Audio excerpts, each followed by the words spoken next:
चला नमस्कार विद्यार्थी मित्रांनो, शुभ सकाळ. चला आज आपला मुद्दा काय रे? तर आपला पहिला मुद्दा आहे तलाठी भरती अभ्यास कुठून सुरू करावा. ओके, मग अभ्यास कुठून सुरू करावा तर हे सगळ्यात मोठा प्रश्न आहे. आणि हा इथं सर्व पोरं चुकतात, त्यामुळे हा व्हिडिओ व्यवस्थित बघा. छोटाच व्हिडिओ आहे पण खूप महत्वाचा आहे, कारण आपण काय करतोय आपल्याला माहिती पाहिजे. उगाच करायचं म्हणून काही करत राहिलं तर यश येत नसतं. काय परीक्षा झाल्यावर तुम्ही बराच अभ्यास केला असं तुम्हाला जाणवल, पण माझं सिलेक्शन का झालं नाही हे नंतर ठरवण्यापेक्षा आताच सुरुवात करताना बघा की आपण कुठून सुरुवात करतो आहे. त्यामुळे आताच सांगतो तुम्हाला जी काय सुरुवात करायची पोरांनो, तर ती सुरुवात कुठून करायला पाहिजे. त्या तत्पूर्वी चॅनल सबस्क्राईब करा, लाईक करा, शेअर करा, नोटिफिकेशन ऑन करून ठेवा. आणि त्याही पेक्षा पुढची गोष्ट म्हणजे ज्यांना अभ्यास कसा सुरू करावा हे कळत नसेल त्यांनी हा व्हिडिओ तर बघा, पण अवला टाइम न घालवता वेळ वाया न घालवता आताच आपली तलाठी भरती 2037 साठी म्हणजे एमपीएससी ग्रुप सी प्री साठी आपली बॅच सुरू होत आहे 27 जुलै पासून. आताच जा, जॉईन करा.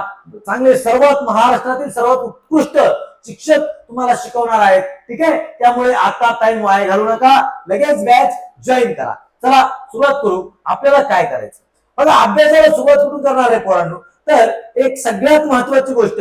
मग सर मी आता तुम्हाला वाटत असेल सर मी आता एखादं बुक आणू का, आणि मग बुक आणून मी सुरुवात करू का, आणि मग मी सुरुवात केली आणि मग वाचायला लागलो तर मी योग्य करतोय का, पहिला धडा वाचला म्हणजे मी योग्य धडा वाचला असा होतो का त्याचा अर्थ? तर अजिबात त्याचा अर्थ असा होत नाही.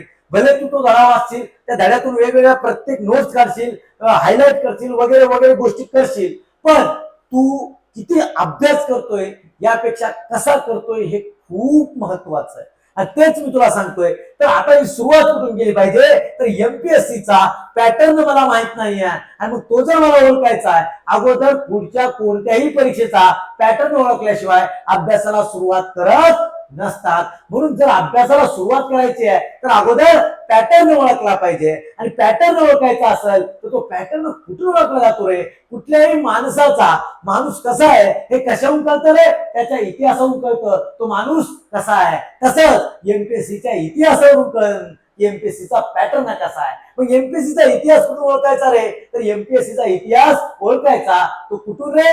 तर तो त्याच एमपीएससीने आतापर्यंत वापरलेला पॅटर्न. तो पॅटर्न कुठून कळणार रे? तर तो पॅटर्न तुम्हाला कळणार पीवायक्यू मधून. सोपी गोष्ट आहे. मग सर काय करायचं, तर बघा पीवायक्यू. पीवायक्यू म्हणजे काय रे? Previous year question. काय रे? Previous year question. मग या क्वेश्चनचं काय, तर आता मग सर मी ते सोडवू का? कोण म्हणताय तुला सोडवू? अजिबात सोडवू नको.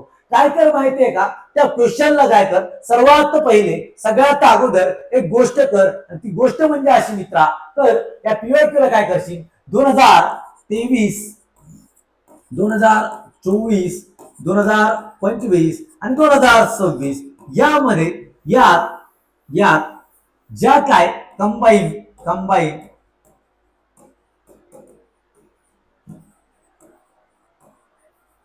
Group B and C, pre असो या मेन्स, प्री प्लस मेन्स या दोनही एक्झाम प्री प्लस मेन्स या दोनही एक्झाम च्या सर्व क्वेश्चन पेपर्स गोळा कर. भेटून जातात कुठं पण. Collect question papers.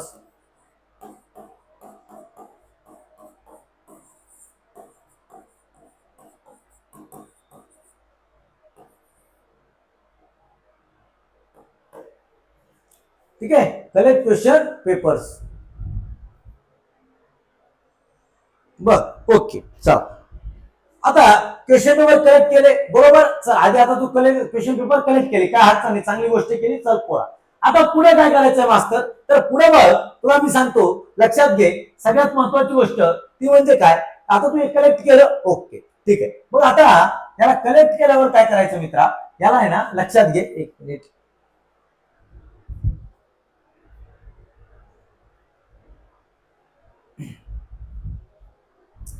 ठीक आहे, चल याला कलेक्ट केले, सगळे क्वेश्चन पेपर तुला भेटले.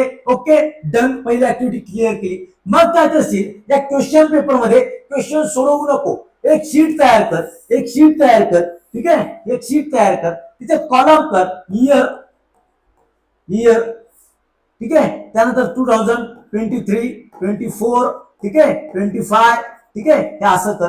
ओके, त्यानंतर काय कर माहिती आहे मित्रा, लक्षात घे. त्यानंतर काय कर, सब्जेक्ट सब्जेक्ट सब्जेक्ट, ठीक आहे इथं सब्जेक्ट लिह कोणताही, ठीक आहे समज मी लिहिला हिस्ट्री. हा, त्यानंतर टॉपिक्स टॉपिक्स टॉपिक्स म्हणजे काय, टॉपिक्स काय, समज क्वेश्चन पेपर मध्ये हातात घ्यायचा, बघायचं हा क्वेश्चन कोणत्या चॅप्टर मधला आहे, हा क्वेश्चन कोणत्या चॅप्टर मधला आहे. प्रत्येक क्वेश्चन समोर फक्त चॅप्टरचं नाव लिहायचं, प्रत्येक क्वेश्चन समोर चॅप्टरचं नाव काय करायचं रे, लिहायचं. आणि मग एकदा किती सगळ्या 4 क्वेश्चन पेपरचे 5, 6, 10, 15 जेवढे काय क्वेश्चन पेपर सापडतील तुला, त्या सगळ्या क्वेश्चन पेपर मध्ये सगळ्यांचे एकदा तू चॅप्टरचे नाव लिहिले की मग ही शीट तयार करायची. बघायचं हिस्ट्री मध्ये 2025 मध्ये समजा 2025 ग्रुप बी प्लस ग्रुप सी 1857 उठाव, 1857 उठाव यावर बघ 1857 उठाव याच्यावर समज किती, एकूण 5 क्वेश्चन, ठीक आहे. हा, असंच 2023 मध्ये समज 4 क्वेश्चन आहे, ठीक आहे. 2022 मध्ये समज 3 क्वेश्चन आहे. हा, असं जर, ठीक आहे लक्षात आलं. या प्रकारे तू डेटा काढून घे, ठीक आहे. या प्रकारे काय कर, डेटा काढून घे की बाबा 1857 उठावला 2022 पासून 2023 पासून 2026 पर्यंत किती क्वेश्चन विचारले गेले, ठीक आहे. त्यानंतर दुसरं काय कर, दुसरा चॅप्टर घे, ठीक आहे. याचे धार्मिक सुधारणा 2022 पासून 2026 पर्यंत किती प्रश्न विचारले गेले, अशी सगळ्या टॉपिकची यादी कर. केली, ओके. मग तुला लक्षात येईल की बाबा इतिहासाचे हे 10 टॉपिक असे ज्याच्यामध्ये त्याचे 10 प्रश्न कायम कव्हर होत आहे. आधी ते कर, आधी ते करायला सुरुवात कर, ठीक आहे. लक्षात ठेव, हा फॉर्म्युला यूज कर आणि हा फॉर्म्युला प्रत्येक प्रत्येक प्रत्येक विषयासाठी यूज कर. तुझे पहिले 8 दिवस जातील पण हे महत्वाचे जातील. म्हणशील सर 2-3 महिने बाकी आहे आणि 8 दिवस मी याच्यात वाया घालू का? मित्रा, याच्यात दिवस वाया जाणार नाहीये, उलट याच्यातूनच तुला तो पॅटर्न कळणार आहे, याच्यातूनच तुला कुणाला विचारायची गरज पडणार नाहीये, तुला कुणाचा व्हिडिओ बघण्याची गरज पडणार नाहीये, तुला तुझा पॅटर्न कळणार आहे आणि मग तू प्रॉपरच अभ्यास करणार आहे. पहिल्या अभ्यासाची पहिली सुरुवात PYQ. आलं लक्षात? जर तुझ्याकडून होत नसेल तर आपली बॅच आपण लॉन्च करतोय आता लगेच 28 तारखेला, PYQ विश्लेषण बॅच. याच्यामध्ये या सगळ्या गोष्टी मी करून घेणार आहे. इव्हन 2022-2026 मध्ये सर्व PYQs तुमच्याकडून सॉल्व्ह करून घेणार आहे, ठीक आहे. लक्षात घ्या, म्हणजे एकदम डायरेक्ट पाठच करून घेणार आहे असं म्हणायलाही हरकत नाही. त्यामुळे ती बॅच तुम्ही जॉईन करू शकता. फीस फक्त असणार आहे 300 रुपये, ठीक आहे. लक्षात घ्या, 2 पैकी कुठली बॅच जॉईन करा. एक आपली मोठी बॅच आहे, तिच्यामध्ये सगळे लेक्चर्स वगैरे सर्व काही होतील, ठीक आहे. आणि ती बॅच आहे 3000 रुपयाला. दुसरी बॅच आहे मेंटरशिप बॅच मध्ये अशी बॅच आहे जिच्यामध्ये तुम्हाला सकाळी टार्गेट येणार, इव्हिनिंग पर्यंत टार्गेट पूर्ण करायचं, ठीक आहे. त्या टार्गेटवर आधारित आपण तुम्हाला क्वेश्चन्स टाकणार, 20 क्वेश्चन्स, ते क्वेश्चन सोडवायचे, ठीक आहे. म्हणजे मी तुम्हाला प्रॉपर डायरेक्ट करणार. मग तुम्ही मला जेव्हा म्हणणार की सर हा चॅप्टर अवघड होतो, याच्यावर आम्हाला लेक्चर हवंय, त्यावर मी लेक्चर सुद्धा घेणार. अशी असणार मेंटरशिप बॅच. त्यात तुम्हाला रोज 20 प्रश्न असणार, टॉपिक वाईज, नंतर सब्जेक्ट वाईज, असं प्रॉपरली करून घेणार. मेंटरशिपच्या प्रतिक्रिया तुम्हाला माहिती आहे. आणि तिसरी बॅच असणार PYQ विश्लेषण, जी तुम्हाला मी सांगितली. लक्षात आलं? चलो, आता या प्रकारे तुम्हाला मी अभ्यासाची सुरुवात कुठून करावी पहिला पॉइंट सांगितला. आता दुसरा पॉइंट काय रे? दुसरा पॉइंट काय, तर दुसरा पॉइंट काय, समज तुला कळालं धार्मिक सुधारणा हा महत्वाचा चॅप्टर आहे. धार्मिक सुधारणा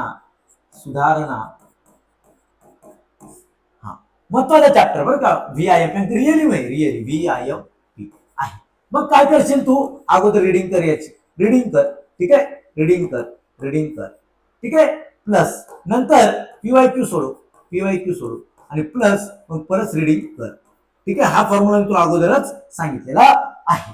चल लक्षात घे, reading plus PYQ plus reading म्हणजे काय करायचं, अगोदर पुस्तक घ्यायचं, पूर्ण वाचायचं म्हणजे टॉपिक, आणि इथं एकही पॉइंट हायलाइट करायचा नाही. लक्षात घे काय सांगतोय ते, एकही पॉइंट हायलाइट करायचा नाही. हे वाचलं मग जा PYQ मध्ये. मग कुठं जाशील? PYQ मध्ये आलास. PYQ सोडवताना तुला आपोआप कळलं, अरे मी हे इतकं वाचलं होतं. म्हणजे कसं, जसं इंग्लिश किंवा मराठीमध्ये पॅसेज वाचल्यावर खाली उत्तर क्वेश्चन वाचताना कळतं, अरे हे मी वाचलं होतं. एक्झॅक्टली तसं तुझ्यासोबत कळलं. जेव्हा तुला दिसलं की अरे हा पॉइंट मी वाचला होता, लगेच काय करायचं, बुक उकळायचं आणि त्या पॉइंटला जाऊन काय करायचं रे, हायलाइट करायचं. त्या पॉइंटला जाऊन काय करायचं, हायलाइट करायचं. ठीक आहे, असे तुला समज घे 15 पॉइंट सापडले. 15 पॉइंट सापडले, तू त्याला हायलाइट केलं. ठीक आहे, मग तुला सर्व डेटा मिळाला का? नाही. तुला आताशी फक्त 70% डेटा मिळाला. 70% काय मिळाला रे मित्रा? डेटा मिळाला. राहिला किती पर्सेंट तुझा? अजून 30. मग तू कुठून मिळणार? जेव्हा तू परत रिडिंगला सुरुवात करणार तेव्हा तुला लक्षात येईल. जसं इकडे अगोदर लक्षात तसं पीओटी सोडताना मी हे पाहिलं होतं, पण पहिल्यांदा माझ्या नजरेखालून मी निघून गेलो रिडिंग मध्ये. मग याला हायलाइट कर. म्हणजे हे सगळे पॉईंट हायलाइट झाले की मग काम संपलं का?